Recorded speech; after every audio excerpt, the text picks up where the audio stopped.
Hey there everyone, Ian here, and welcome to the channel. So, you want to be a writer, but more specifically, you want to be a creative writer. And that could be anything from a short story that takes 10 to 15 minutes to only a few hours to read, to a full-length novel that takes days, weeks, or sometimes months to read. Since this video is aimed towards beginners, spoiler alert, everyone has been a beginner in their writer journey at some point. This video will go over the basics and stuff that's good to know along with some extra tips. These tips aren't focused on screenwriting or poetry, but you may still find some help within this video with what I will be talking about. And with that being said, let's get into the video. So, the first thing we're going to talk about is what is creative writing. And you may think that it's a simple answer. Well, you'd be correct. Creative writing is original writing, typically fiction or poetry, that is used as a creative outlet. And this allows people to express their thoughts and feelings in their own creative way. So like I said, creative writing is a very simple thing at its base, and you just need to learn it to be able to tell your own stories. Now, you might be wondering, why write? Well, there are a multitude of reasons why someone like you would want to write.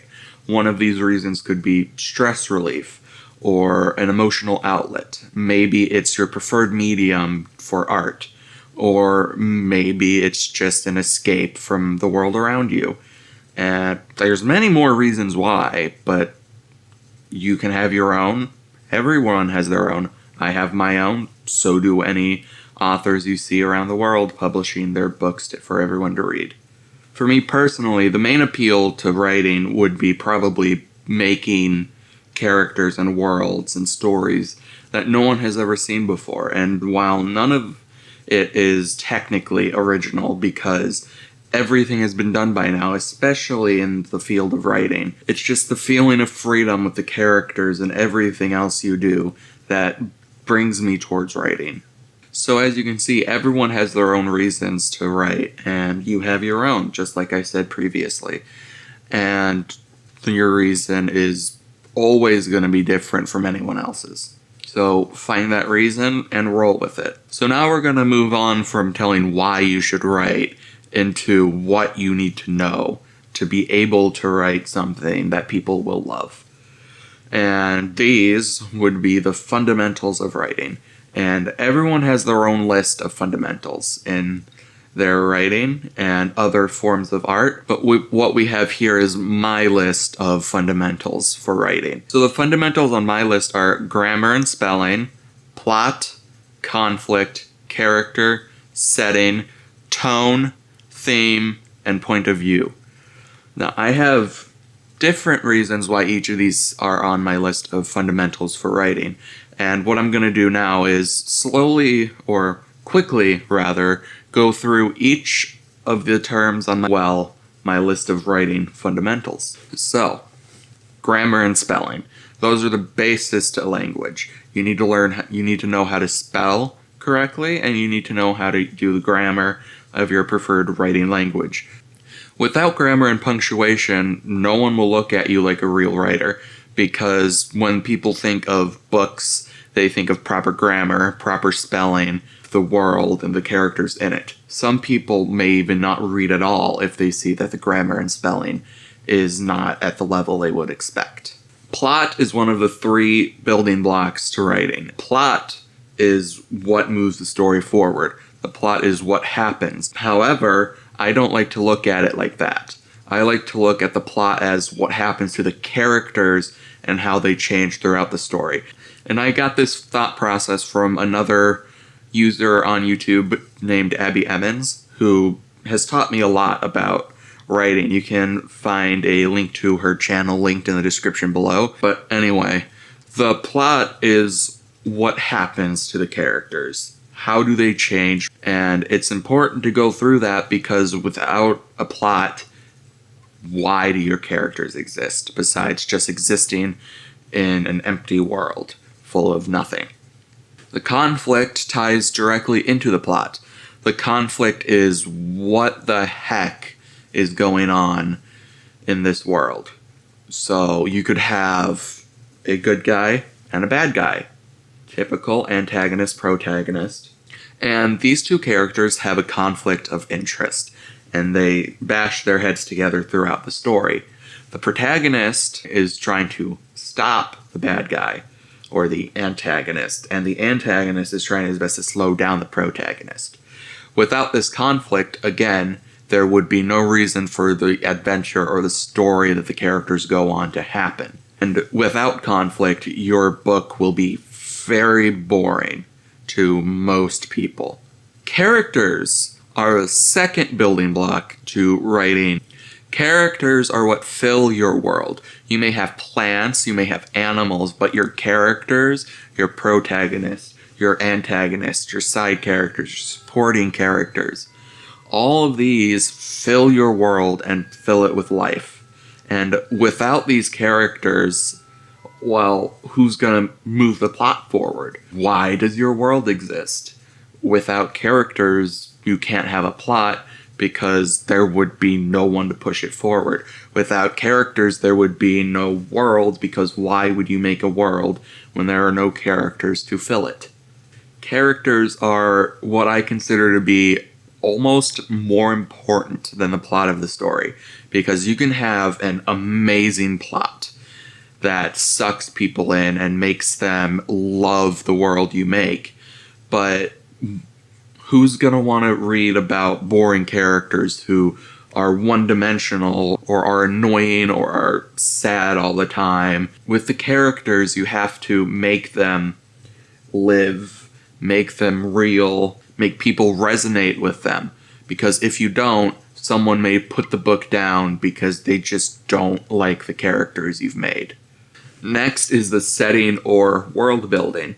And this is the third and final building block of the trio I believe there are in creative writing. Now, the setting is the world around the characters, like the kingdoms, the countries, the mountains, the forests, the valleys, the sun, the gods, religion. All of this packed into your setting, which you have to slowly ease into the reader's mind, because you can't just info dump. No one likes info dumping in writing. And if that's an issue you have, then I recommend you practice changing that. But your setting is where your characters live. Without a world, there are no characters. Without a world, there is no plot. Because where is the character going to live? Or where is the plot going to take place in? Does that make sense? You can't just have a plot and characters but not have a world, because if you don't have a world, what's going to happen? Next is the tone. Now, the tone is a bit of a difficult topic to cover because you have bright tones, bright, happy-go-lucky tones, you have the darker ones, and the tone of the story helps the reader understand the story more. If you're going to be having a comedy, you're less likely to have dark tones or anything to make them think otherwise. The tone is what sets the stage for everything. Now, your theme, that's in every book you read. Every book has a theme. A theme would be what the story is about. So, a coming-of-age story would be a character coming of age. A hero's journey would be a theme about a hero saving someone in need. Or, to narrow it down more, the theme might be, why would you help other people? Or the theme would be, become who you are, and don't let anyone else tell you otherwise. So, there are endless themes you can come up with. You can have one theme, or you could have one theme with multiple smaller themes dug into your story. So without being as high up as the 3 building blocks to writing, theme is still one of the most important things to writing. And it is something you have to learn how to fit into your story as you write or as you plan to make sure you get it in there and give the book a sense of purpose with your theme. Finally, we have the point of view. Now, the point of view is not nearly as important as all the rest. It's still important because it says who it's told from, what it's told from. There are 3 different kinds of point of view. You have first person, second person, and third person. And each of these are divided into 2 or 3 different terms, which I will go over at a later point in another video. The point of view also includes what character you're looking through. So a first person, you'd be looking through the character's eyes directly. You are them. Third person would be watching from a distance. First person would be I, me, or we. Second person is you. Third person is he, she, it. And depending on what perspective you choose, it changes how you write the story. And that is important to know. It is very important to choose the correct point of view, or the point of view you want to show throughout your book, because it will change their voice. It will change how you write, because their voice dictates you. You don't dictate the characters. So that's why point of view is so important. Next up, we're going to be talking some bonus tips I have for you. We've gone over the basics and the fundamentals of writing, but now I have some tips to share with you, like I said I would at the beginning of the video. As a reminder, any of these tips I give are suggestions. They are not set in stone. They are what work for me. Different tips may work for you, so you should experiment with what you like, see what you like, and go through with those. So the first one I have for you is to read more. Now, it's simple to say read more, but why do you want to read more? Well, reading gives you the insight to what people are doing, what a book should look like. And as you read more, you get more fluent in different things, such as, well, writing a book. And if you read more, you get more of that knowledge at a pace that's faster than if you didn't read. Now, if you can't read, or if you don't feel like reading, don't force yourself to read. So whenever you can, and whenever you feel like it, you should read a book. Because 1, it can be relaxing, and 2, it can help you. The next one I have is to not compare yourself to other writers or other authors. And this is a doozy, because it's happened to me before, where you want to be better, so you read, but then you think, oh my gosh, this person writes so much better than I do. Don't do that. That's not good for your health, and it's what brings imposter syndrome, which no one wants to deal with. So don't compare yourself. Just do your own thing, and eventually you'll have it down on your own. And you'll be happy with what you've written. And that's all that matters. It doesn't matter what someone else does or how someone else writes. You are the only person you should be making happy with your writing. The next one is to not delete anything you write. Now, you can take it out of the draft you're writing, but if you do that, I recommend putting it to the side in a different document or on a different folder or in a different page of your notebook, what you write, because it might become useful in the future. You don't know. You might need to go back and take something from what you've written before and you didn't like. Next is to not edit right away. Now, some people may be thinking, well, I edit right away. I just do it small bits. And that's fine. That's how you do it. If it works that way for you, awesome. Like I said, these tips are options. They are not needed for you.